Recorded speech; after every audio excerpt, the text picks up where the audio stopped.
Wilson, como você analisa as acusações contra o ministro Alexandre de Moraes e quais argumentos poderiam sustentar um pedido de impeachment?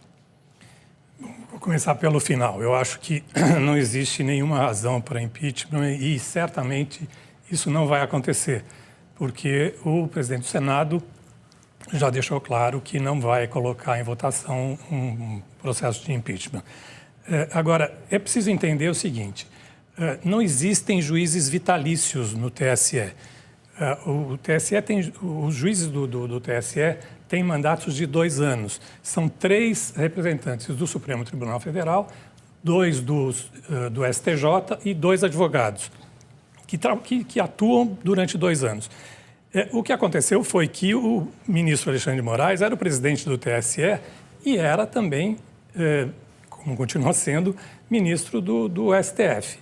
Portanto, os assessores trabalhavam para os gabinetes de 2 tribunais, mas para o mesmo ministro. Então, não tem nada de irregular que eles tenham trocado informações e atendido a pedidos do ministro, que era ao mesmo tempo presidente do TSE e ministro do Supremo Tribunal Federal.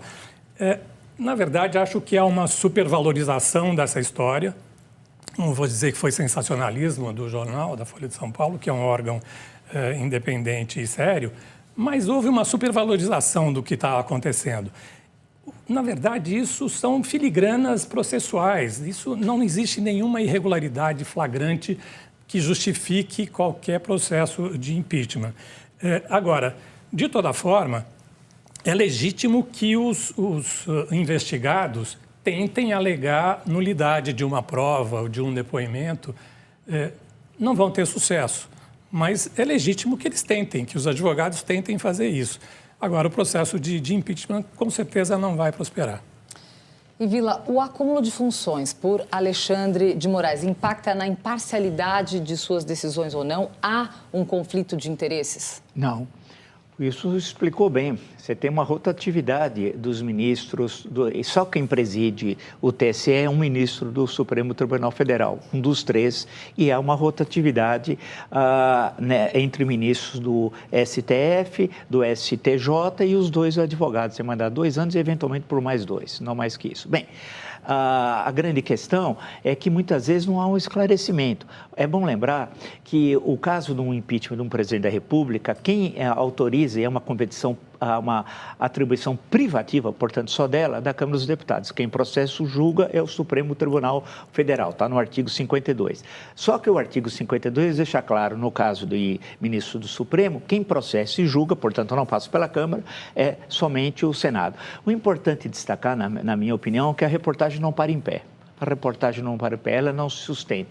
Não sabe como foram obtidos esses dados. Eles disseram na reportagem, são 2 autores, que não foi por hacker, não foi por uma forma clandestina. Então, não sei, foi através de um aparelho telefone, não sei se caiu do céu, porque isso só serve, no fundo, eu creio que não seja a intenção nem do jornalista, nem do jornal, mas acaba fortalecendo os extremistas, essas pessoas esquisitas, né, que conspiram contra o Estado Democrático de Direito. E por quê? O ministro Alexandre de Moraes, e eu disse aqui, no segundo turno, em outubro, à noite, às 8h30, em 2022, dia 27, salvo engano, quando foi feita a apuração e já determinava a vitória do presidente Lula, que aquela eleição foi tranquila por muitas razões. E uma delas era a principal, o presidente do TSE ser o ministro Alexandre de Moraes. Claro que os TREs tiveram um papel muito importante. O papel dele foi central. Ele virou, portanto, inimigo dos extremistas, dessas pessoas esquisitas, cruéis e desumanas e que querem destruir a democracia brasileira. E a reportagem, sem querer, faz isso.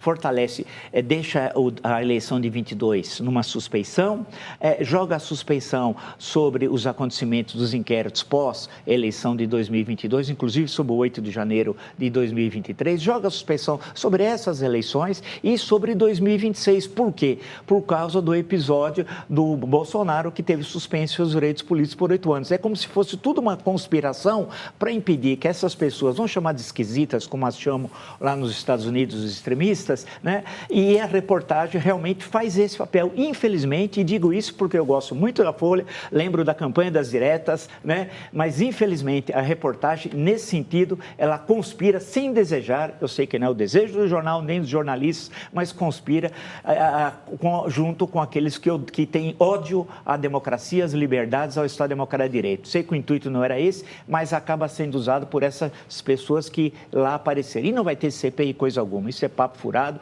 e muito menos impeachment. Tem que discutir os problemas concretos do Brasil. Essa que é a grande questão, e não viver de lacração.